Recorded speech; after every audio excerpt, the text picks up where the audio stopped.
Welcome to Talking with the Experts. Here we discuss all things business, by business owners, for business owners. Here is your host, Rose Davidson. Hello and welcome to Talking with the Experts. I'm your host, Rose Davidson from rosedavidson.com.au. I'm going to be talking today about email marketing, deliverability and automation with MV Braverman. And MV is the founder of Inbox Welcome, where email marketing becomes your best relationship building tool. She helps businesses keep emails out of spam, save time with smart automations, and connect with their audience. Known for her clear, approachable style, MV also works with select clients to untangle tech spaghetti, simplifying systems so everything runs seamlessly. Welcome, MV, to Talking with the Experts. It's such a pleasure to meet you. Thanks for having me. Likewise. You tell me what brought you into helping people with their email marketing and automation. I've been in tech support and system administration basically my entire life, and I've done all kinds of tech support from WordPress to like pretty much anything goes. Help me connect my Apple Watch to complicated Zap.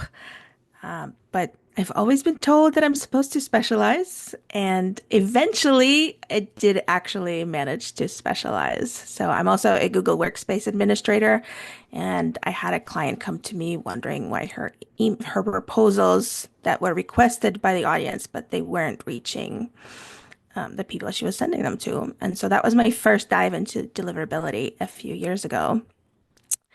And I really love it because, email's been around for such a long time, but it's still it's thriving and it's a very democratic medium. No one really controls it. It's not dependent on LinkedIn or Facebook moods. So I love it. And it's a great combination, as a tech support person, like at least 50% of solving a problem is managing emotions. So there's a lot of psychology. And there's also a lot of psychology in email. It's not just about how you send it, it's also what you send, and both are equally important. Yeah, I find it a little bit challenging too that my emails don't end up in someone's spam or junk folder. How do we overcome that? Well, it's a challenge, and that's why I have people coming to me because it's really not obvious. And, the golden years of you can just send something and it will get there are over. Unfortunately, this is one of those why we can't have nice things situations. There's been, of course, explosion in spam over the years, but it's become exponential after ChatGPT came out. And well over half of all the emails sent are spam. And so it's a huge challenge for mailbox providers to deal with it. And sometimes, unfortunately, good senders get caught up in it. Yeah, and it can be a little bit disappointing. Well, it is a lot disappointing when you've sent an important email to someone, it ends up in their junk mail, and a lot of people don't bother to check their junk mail folder because they're hoping that their email providers will, filter out the stuff that they think is spam or not spam, and so it can be quite a challenging thing to keep it out of the spam box. Is there any sort of words that we can use to help that along? No. And if you ever see the advice, check for spam words, don't include free in your subject line, run away because those people are like 20 years out of date at best. There are no magic words you can say because if there were magic words we could say, spammers would be saying them. I hate Yes. to tell you. Yeah, so I guess email providers, try to do their best to keep us safe. And they're on guard and they've got processes and things in place to help us along. How do we keep our emails in front of potential customers, and how can we automate those without losing that personal touch? Well, mailbox arrays are actually very straightforward and they tell you how they want you to behave. They tell you exactly what to do. They want to be able to connect the audience with the sender as long as it's a respectful and wanted relationship on both sides. So Google told us in their announcement in October of 2023, send emails that people want, make it easy to unsubscribe, and authenticate your emails. So there's a technical side to each one of these, and there's also kind of a human side. Authenticate your email sounds like very much like just technology, and there is a lot of technology. You kind of have to prove that you own the domain you're sending from. But there's also a human side. A lot of times people don't realize that, for example, their display names, like what we see, next to the subject line, is not what they think it is. So one of my clients actually I keep sending emails to business clients that just say from Jennifer, and it doesn't have her last name. So I'm probably not gonna open an email that shows up in my mailbox that's from a Jennifer. So like don't keep changing up your domains. Don't keep changing up your from addresses. Be consistent. And so that's for the authenticate your emails. Then send emails that people want. I mean, don't buy lists. Please don't buy lists. People need to give you permission because if they don't expect your email, they will rightfully mark it as spam. And someone marking an email as spam is a whole lot worse than them unsubscribing or even deleting it. And Yeah, so then, yeah. Last one is make it easy to unsubscribe. So there yeah, is a technical side of it that's a requirement.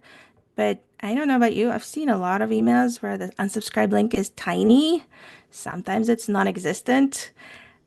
If you hide it, that doesn't mean that people won't leave your list or mark it as spam. They are much more likely to do so. And unsubscribe is a pretty neutral signal unless you have a whole bunch of them. A spam complaint is not a neutral signal. no, that's true. And I've received emails from, people that don't have that unsubscribe capability, and it's quite annoying when they don't do that because some of it is I'm not interested in, and I want to unsubscribe from them, and not having that option, yeah, it angers me. It does, and it it's something I thought that it was a necessity to have that on all your emails.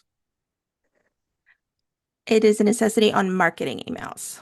So if you are promoting something, and it can be a broad thing, like an event invitation would actually be technically under that. Right. But if I Okay. send you a one-on-one email saying, "Hey, can we talk about, the timing of the podcast?" That is not an email that requires an unsubscribe. No, no, no. That makes a lot of sense.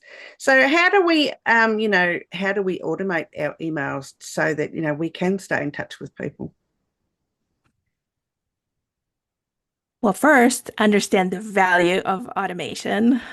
Uh, and also its limitation. So if there is one phrase that I would love to be stomped out for the rest of existence is set it and forget it. There is absolutely no such thing.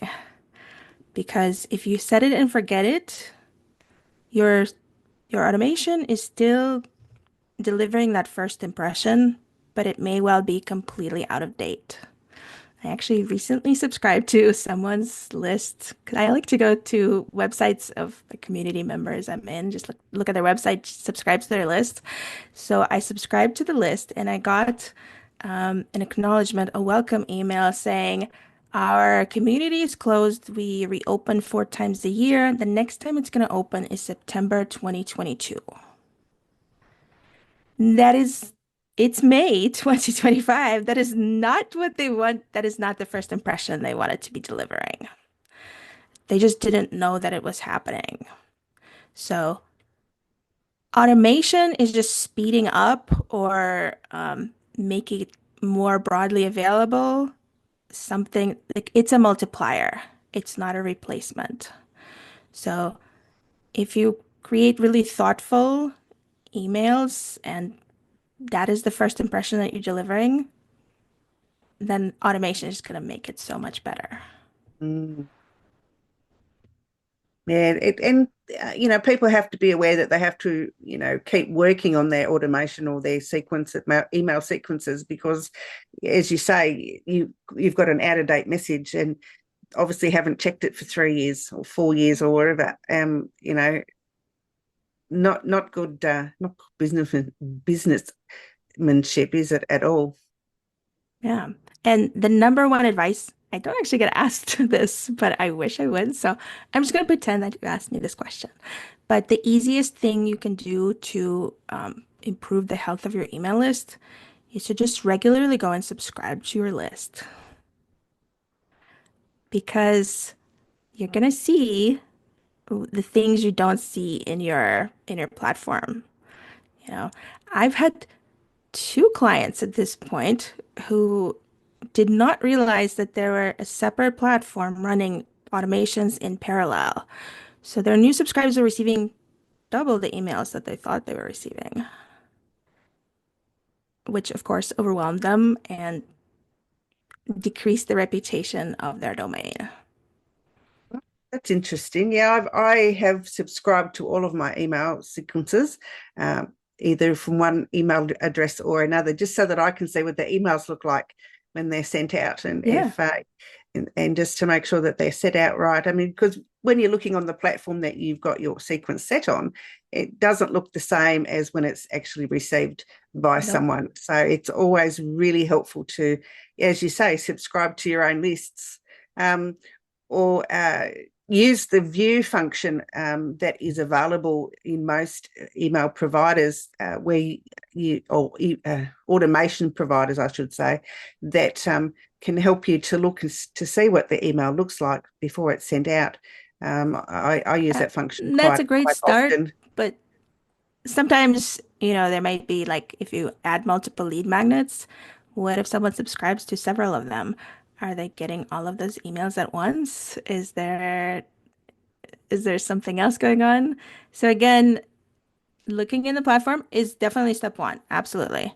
But there's nothing beats subscribing and pretending like you're a whole brand new person going Yeah, through no, this a experience. great tip, MV. Thank you so much for sharing that. Um, what and I mean, I know there's a lot of automation providers out there. There's I can't think of them off the top of my head, but um, how, if you say you're using Google or Yahoo or any of those types of platforms, how can you use uh, automation in those systems? Is it easy to set up? You mean if Like like if you're in your using own Google Gmail emails, inbox? you're using Google emails or you're using Outlook or one of those things, is it easy to set up an automation in those systems, or do you have to use an automation provider? Usually you would have some kind of an add-on. So there's like CRM, for examples, that are specifically for Gmail. They don't really have a lot of built-in automations, although I guess that's changing with Gemini and AI and stuff. Like you can have some basic filters and scripts, but it's not intended for complex automations. Yeah, and not, a lot of times with emails too, and I'm going to get into the other side of emails is the words that you use. How, as a writer, I've intended the emotion. So to me, it sounds emotional in my head when I'm writing it, but how it's received by somebody else can be totally different. How can we make our emails a bit more neutral so that we're not um, having things misunderstood? Oof, that's a tough question. Well, first, know your audience. If most of your audience is very international, and the same humor will not translate. A, I, I don't want to say dumb it down, but simplify it. And AI and Grammarly and other things are actually really great at this. So running it through a checker of reading level is is really good advice all the time. Another thing is um, maybe consider adding an extra channel. So, for example, if I'm doing tech support or going back and forth with someone over email or over message, and they're just getting increasingly more upset, if I change the channel and say, hey, let's set up a call, then things get fixed a whole lot faster. And the person knows that I'm a real person at the other end. I want to solve their problem. So the same way that maybe, add an audio version or a video version, at least once in a while, so that people are kind of familiar with what you really sound like and what your tone is. And then they're less likely to assume negative intent or maliciousness, and they're more likely to give you the benefit of the doubt. That's great advice. Absolutely great advice. MV, if you had other information to provide and some other hints and tips at how we can, better our email marketing, what might that be? Oof. Well, yeah, my number one is just subscribe to your email, inspect it thoroughly. And like, email is an important channel, but people also misunderstand it sometimes. So I think every coach tells you you should have your own email list. Every marketing person says you should have your own email list, but just the thought of it is overwhelming, and I understand that. The thing to understand is that there is a difference between a discovery platform and a relationship platform. So people will find you, they're going to find you on LinkedIn, they might find you on Facebook, uh, in person if you go to a networking meeting, right? The chances of them stumbling onto your newsletter, unless they're like me and just go subscribe to everything, are near zero. And that's really frustrating because just setting up the list is a lot of work. Writing those emails when you have a small audience is a lot of work. And then like your list is not growing and it's just, why am I bothering? Why am I paying for this? Why am I spending my time? So understand that it's a relationship building platform. So no one's going to stumble on it, but it's also a much more direct channel that is not dependent on algorithms. So you are deepening the connection, you're not creating a new one. Mm. Yeah, I like that. I love that actually. It's great advice. I think building an email list can be really challenging. Uh, I mean, I'm lucky enough to have mine through the podcast and through, resources, free resources that I get people to subscribe to. But yeah, if you're just starting out, you're right. Don't buy a list because they haven't received permission to receive emails from you. But do it in legitimate ways. I think uh, you can do that by providing resources and getting people to sign up for an ebook or a checklist or whatever it is, and gather your email addresses that way. If you Yeah. want to find And sorry, go one on. more thing, real quick. So the advice is, you want only your ideal audience to subscribe. I'm actually like, if your sister or cousin or whatever wants to subscribe and they're a cheerleader, they will reply to you. Let them. Just hearing someone reply is it's a great signal to the mailbox providers, but it's also just it helps you keep going. It does. Yes, absolutely. If you want to find more how MV can help you with your email marketing, you can find her on LinkedIn.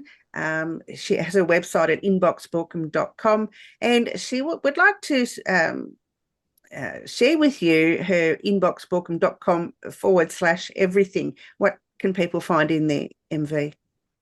It's gonna have a list of all of the a number of lead magnets and other guides that I have created and just general resources. Wonderful. So go and check out inboxwelcome.com/everything for everything you need to find out about email marketing. MV, it's been a pleasure. Thank you so much for sharing your knowledge with us today. Thank you so much for having me. Bye-bye for now. You've been listening to Talking with the Experts, hosted by Rose Davidson. Make sure you have a look at our back catalogue over at talkingwiththeexperts.com. And be sure to subscribe to our podcast so you don't miss out on any episode. We look forward to your company next time.